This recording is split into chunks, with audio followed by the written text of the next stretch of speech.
I'll see if that holds up. I'm on a bit of a flimsy tripod there. It's been about a year since I last made a proper video. Haven't been very inspired to make videos on this channel, if I'm being honest. But I am back to make definitely my favorite type of video to make, which is my end of the year fresh list. So if you're new to this, which is probably everybody other than my family, shout out to you guys, how's it going? What I do in these videos, I do a little ranking, a year-end ranking of the best songs that I heard during the last year. And how I rank them is based on how fresh they are. So what I consider to be a fresh song is something that feels really new, feels really exciting, like it's breaking new ground, or just something that makes me feel fresh, makes me feel excited about music to come in the future. This year was a fantastic year for music. There wasn't a song that like blew me away like there have been the last 2 years, but there were like 30 songs that all would have made the top 5 if they had been in 2021 or 2020. So I have a bunch of honorable mentions to go through, and then I'm gonna have my top 17 freshest songs of the year. So let's get into it. My first honorable mention goes to Almost Monday for their song Sun Keeps on Shining. It just feels like the intro to like a feel-good comedy or something. Laid back, relaxed kind of vibe, but there's so much musical talent behind all of that. And it's a really well-written,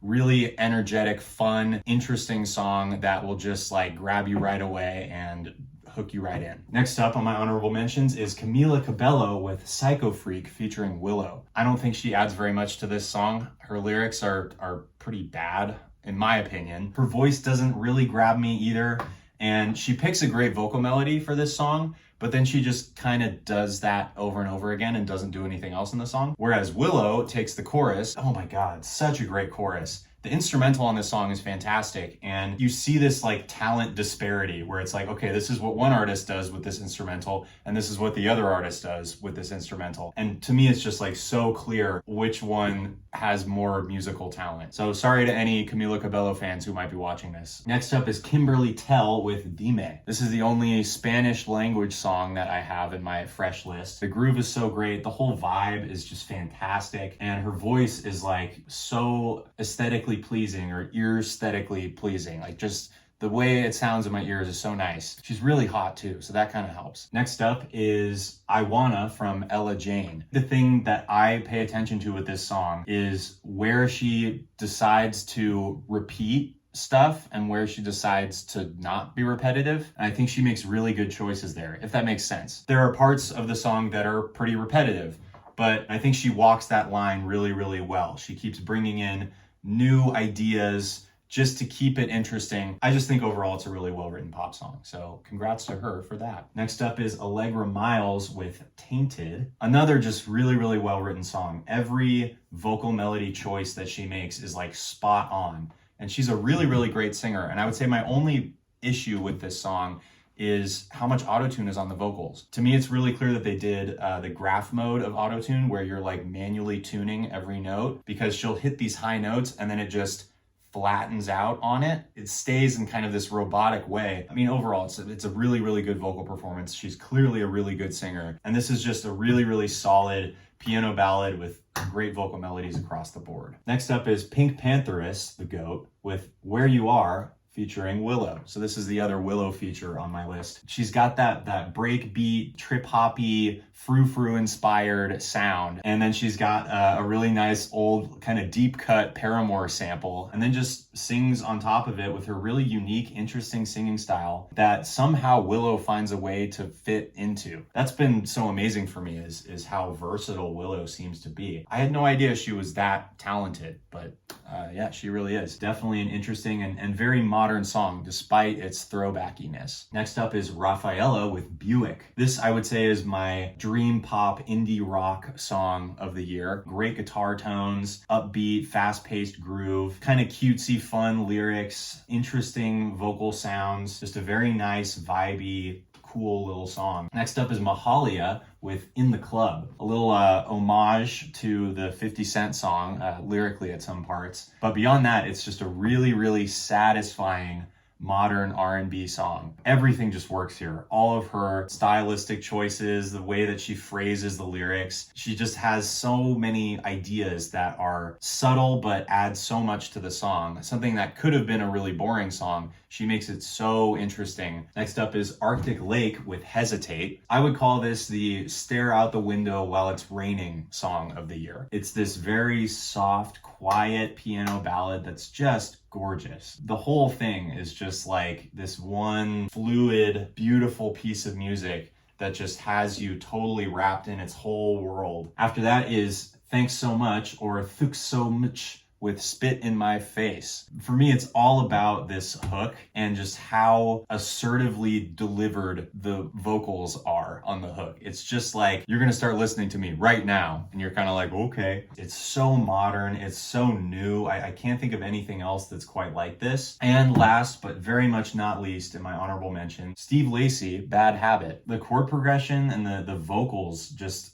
all are so solid, and then that breakdown at the end where it goes from that kind of plodding rhythm that you kind of start to get sick of, it switches to that really funky, behind the beat, laid back, relaxed groove. Well-written song, so cool that it has been so popular. I mean, I know it was like a TikTok trend, but it definitely has popularity far beyond just being a TikTok trend. All right, we're going into the official list, the top 17. At number 17, we have Conan Gray with Disaster. This song, to me, of the songs he came out with in 2022, it's the most modern seeming song. This feels like a very 2020s pop song. Solid across the board. Great lyrics, great vocals. He's got such a good voice. Really just structured well. He really knows how to write a quality song. Great groove. I love the bass, the tone of the bass. It just hits so hard. And then those guitar strums in the chorus, the with all the reverb on it, bringing in this 80s sound. It all blends together so well. I will say this, if I had known about the song People Watching in 2021, that would have been very high on my list last year. I mean, easily top 5, probably top 3. That is a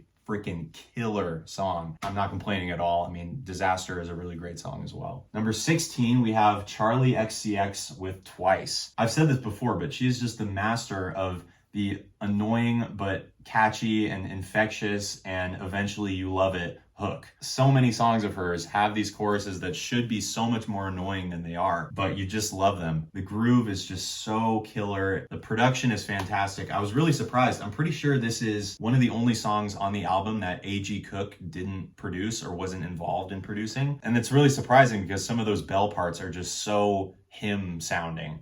But apparently not. Apparently he wasn't involved in it. Anyway, love this song. Highly recommend it. Number 15, we have Pink Pantheress again with Boy's a Liar. This is just like hilariously up my alley, this song. I started out making music on GarageBand. I would put together these little tracks. I'd go on musical typing, and I still do this, honestly. So I'm playing notes on the actual keyboard, and I'm using these stock synthesizer sounds that GarageBand has. And the stuff I came out with sort of sounds like the budget version of this song. This is like that sound, but way developed and way more interesting. She's such a talented songwriter, such an interesting singer, and she just really knows how to write for her voice and bring her own unique style into things. A lot of this is very 2000s pop oriented. I'm kind of always going to be on board with that. Number 14 is Annika Wells with Modern Art. This is one of my favorite music videos of the year. This has been a year with just so many music videos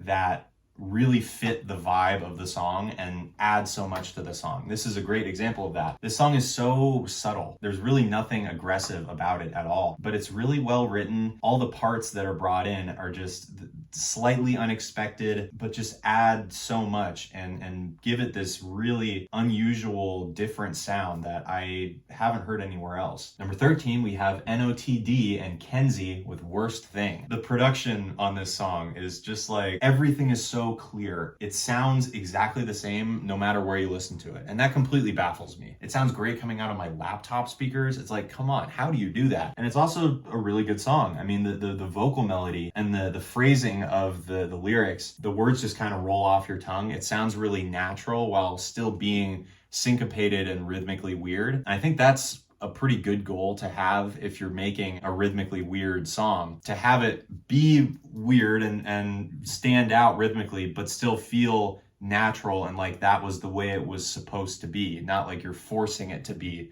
rhythmically weird. And in that sense, they totally nail it on this song. We got Cosmo's Midnight at number 12 with Can't Do Without My Baby. It's just like this purely upbeat, joyful, fun song that just makes you feel like this is what music is all about, you know? Like we're just listening and just having a good time. You want to just like dance, be around people, and just have fun. It just really brings that energy out. If you listen to this song and it doesn't make you smile even a little bit, like that's kind of weird, dude, honestly. Number 11, we have Nightly with Hate My Favorite Band. In terms of like craft, like writing a well-written pop song, this is like Carly Rae Jepsen, Taylor Swift level of just like really, really solidly structured pop music. Just everything comes together. Like this is the blueprint of like a good pop song, right? Not a bland, boring, plain pop song, but something that's actually interesting, inventive, and fresh, you might say. Is this band desperately trying to be the 1975? Maybe. But so are a lot of bands. So I'm gonna let it slide this time and just appreciate the fact that this is a really, really good song. Speaking of really well-written, well-crafted pop songs, coming into the top 10, we have Louis Capaldi with Forget Me. So before this, I had heard Someone You Loved, I had heard Before You Go, and I knew that this is a really good songwriter and a great, great singer with a really unique voice. But this song showed me how good of a songwriter he really is. It's a pretty different sound. It's still that piano-based thing, but there's kind of that upbeat, almost disco throwback element to it. And the song is just like, it's all so well written. Everything works. And his vocal performance is like maybe the best I've ever heard from him. He keeps going to these higher notes and he just hits them so solidly and it sounds so good. So the next 9 songs, every single one of them at some point I considered for number 1 on this list. That's how competitive 2022 was for me. I had to rank them a certain way though, so here's my ranking of those. Number 9, we have Cecilia Galt with Kira Kira. This is like everything I love about hyperpop minus the things that I tend to not like about hyperpop. All of those like constant dopamine hit elements of a hyperpop song, but it feels like a much more fleshed out, well-written song than a lot of hyperpop stuff does. This song is so fun, it's so upbeat, there's so much energy. It's like if dopamine was a song and it's just hitting you, this onslaught. I keep doing this with my hands because that's how it feels when you listen to it. The production could be a little bit better. I kind of wish that the NOTD guys would make like a remix of this song, but I kind of doubt that would ever happen. Number 8, we have Empress of with Dance for You. What stands out to me about this song, other than it just being a really catchy song with great chord progressions and kind of interesting lyrics that don't quite make sense, but they make enough sense to where like you're trying to make sense out of them, you know what I mean? Other than all that, the thing that really stands out to me is how good the phrasing is in the vocals. The way that she pronounces every word is just like chef's kiss perfect. There's something to singing where you can have a good voice and you can hit all the notes and you can have fancy runs that you do, but there's another level where you're singing the words in a way that serves your voice and your strengths as a singer. I already brought her up, but that's something that Taylor Swift does better than maybe anybody. She knows exactly how to write a song for her voice and then how to sing that song in a way that really complements her vocal strengths. This is a perfect example of that as well. And also it's just like a fun, catchy 90s dance pop throwback song, but again, bringing it into the 2020s. Like what can we add to that old type of music with what we know now? Number 7, Eric DOA with Sad for What. It feels so inspired. Every part, every thing that happens in this song feels like he had this really strong idea and he just went for it. His voice is really cool and his choices of vocal harmonies and how he mixes the vocals, the way he pans the harmonies in these odd ways, like, oh, there's one harmony's over here, but not over on the left side in your left ear. And then there's a harmony in your left ear that's maybe not in your right. And they're all at this same volume and they have this magical thing. I don't know how he does it, but it's like they're kind of weaving in and out of each other. So it's almost like you can't quite follow what the main melody is. Yet at the same time, it's like really clear what the main melody is, and it's a really catchy, really good one. Number 6, we've got Role Model with If Jesus Saves, She's My Type. So I highly suggest watching the music video with it. That was how I first heard the song, and I think if I had just heard the song without seeing the video, I would have thought like, what is this guy singing about? The first lyric is, if Jesus saves, she's my type, kiss her face, fuck all night. To me, that's a pretty stupid lyric. But seeing the video, there's this energy that he has when he's presenting the lyrics where you can tell it's a little bit tongue-in-cheek. Like, it's kind of silly. He just plays it perfectly. Exactly what the song needed to make that comedic aspect work and not be cringy. You know what I mean? And beyond that, the melody and the whole sound of this, everything is like completely unlike anything I've ever heard in my life. It's so just out of left field. I don't know how he came up with this, but it's such a catchy little song. There's just something about it that really, really grabs me. All right, number 5, Jacob Collier with Never Gonna Be Alone, featuring Lizzie McAlpine and John Mayer. There is so much talent in this song. 3 artists who are pretty different from each other, and they come together to make this one cohesive, just gorgeous song. Oh my God. It feels like you're a kid getting tucked into bed and like it's warm and cozy. Those feelings come back to me when I listen to this song. The vocal lines from Lizzie, I mean, God, what a singer. Oh my God. And then Jacob Collier coming in with his kind of deep British voice, but it totally fits. He just finds a way to make it work. And John Mayer's guitar solos, like once you've been listening to the song for a couple minutes, like you're so in it by then. It's just exactly what you want to hear. This like bluesy little John Mayer style guitar solo. I love all 3 of these artists. Lizzie McAlpine was probably my favorite artist that I discovered in 2022. She had a hell of a year. All right, but a little change of pace. At number 4, we have Glaive with Minnesota Is a Place That Exists. So a little more goofy song titles. I have a very similar view of this song that I do of the Eric DOA song. It's just so inspired, and every moment feels like a really strong idea that he just totally nailed, where he combines elements of hyper pop with some pop punk and emo stuff, with even a little bit of hip hop in there, like blending so many styles that are trendy right now, making this one little package out of them that's this new, fresh, interesting sound. I mean, the first time I heard this song, I was like, oh, this is what's gonna be the thing. Like, this is what's happening. We're gonna see music like this topping the charts in 1 year, 2 years, and we're gonna look back on songs like this and songs like Sad for What and think that was what started it all. That was the turning point, right? And you know, that's how I felt listening to the song. I'm not sure how true that is. I do think this type of music is gonna get more and more popular as this decade continues, and I think it's going to be one of the musical styles that defines the 2020s. And I do think Glaive is at the forefront of that, even though he's like 17 years old. I mean, dude is kind of a prodigy. Number 3, we have Keshi with Touch. This is the fastest I have ever liked a song. The first piano chord, I heard it and I was like, all right, love it. It didn't take any more than that, but the rest of the song is just as good. It keeps up this incredibly strong vibe and this really strong aesthetic. The song itself is enough to make you feel like, in a similar way to the Jacob Collier song, just so comforted, so peaceful, and so calm. It's so soothing to listen to this song. The piano chords are gorgeous. The drums are soft, yet they really boom and hit hard, despite not being very punchy at all. And so many little parts, these plucked parts that kind of dance around the whole mix. I sound so douchey talking about this, but it's how it sounds to me. It's all just these parts that are raining on this bass of these piano chords, and heavy but really, really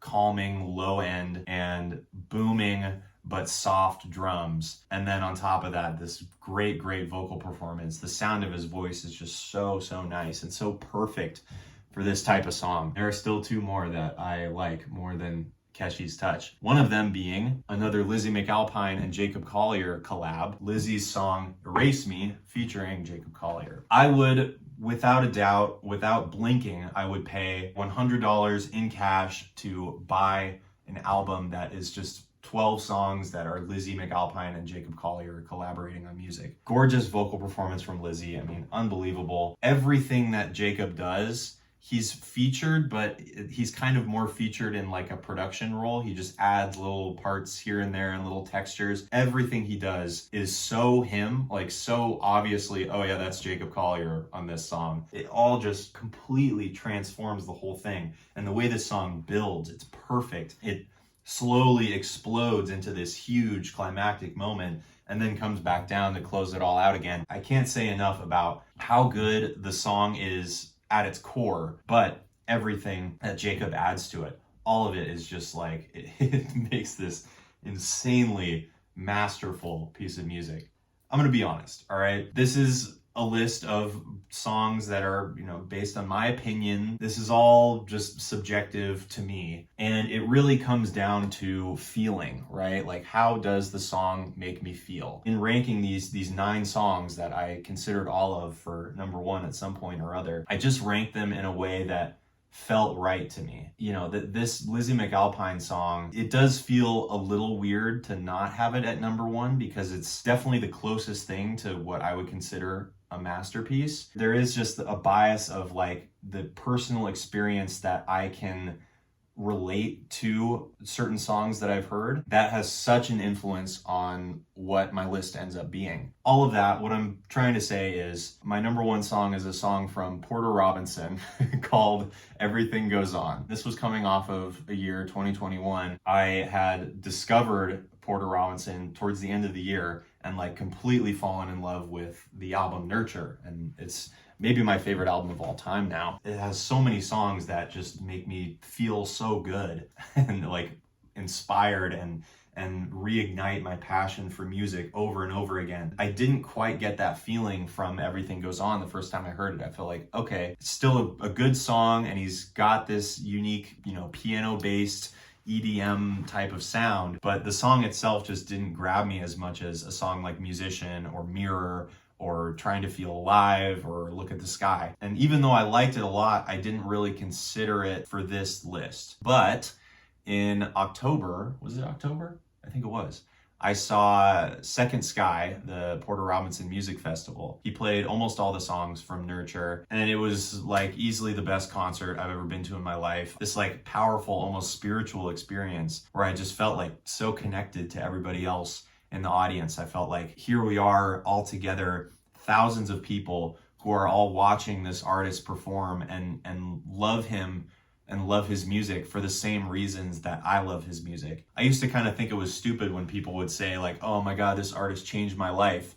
But after that show, I kind of understand what people mean. There's something unique about music that brings people together that no other art form really can do. Anyway, what happened in that show is he had a live band that he was playing with. He had a drummer, a guitar player, a keyboard player. He might have had a bass player too. They played this song, Everything Goes On, with the full band. It just felt like everything that was missing for me from the song was no longer missing. Exactly how this song was meant to be. It was the best possible version. Later, I was driving back home after that whole weekend. I turned on the song and I listened to it again, and it just hit me in a way that it never had before. Certain experiences that we have, that we associate with music, really changes how much we like that music. A good example of that would be the nostalgia factor, right? Like music that you grew up with, you're just gonna like it more than most other things that you hear in modern times. And I already loved Porter Robinson's music, but after having that experience at that show, it really brought it up to another level for me. And again, it just comes down to feeling, and for me, it feels right to have Everything Goes On as my number 1 song. There's a lot of reasons beyond just the association I have. I mean, the piano part that introduces the song is so gorgeous. The lyrics are really moving. The production is fantastic. He just does so many interesting things that no other artist does. These stoppy-starty pianos that he will throw in. Me being reminded of how it sounds with a full drum kit and this more rock-oriented sound that I think it was meant to have. It's kind of a perfect song. It really is. For me personally, Porter Robinson just is continuing to prove himself as one of the best artists of our generation, and honestly one of the best artists of all time. I hope he gets the recognition that he deserves. I mean, he's certainly doing pretty well for himself. There was a lot of people at that show I went to, but I do feel like he deserves to be looked at as one of those generation defining artists. I hope that happens. I think that would be proper. Anyway, God, I probably talked about that Porter Robinson song for like 20 minutes, but that's my list, my fresh list of 2023. Yeah, I'm gonna put a playlist together so you can listen to all of these songs. I think there is literally 30 songs in here, maybe a little less. Yeah, if you want to go and listen to all of them, I highly recommend every single one. This has been honestly the best year of my life. So many cool things have happened. I studied abroad in Barcelona for 4 months. I did a trip to Greece in the summer, went to the Porter Robinson show, and also saw Mark Rebier at Red Rocks in the same weekend. It has not involved the making of many YouTube videos, but you know, maybe this isn't my passion after all. That being said, I really do love doing these ranking videos. I really have been thinking about it all year, like, okay, what is my fresh list gonna be for 2022? It was really fun to finally put this thing together. A lot of great music. Like I said, I mean, you know, this has just been such a great year for me personally and for the world of music. I feel like we're really starting to get into actual 2020s pop music, and that's so exciting to me, you know, to watch this decade take shape, and I'm really excited to see what happens next year. I might not see you for another year, but I hope you have a good year, all right? Enjoy 2023.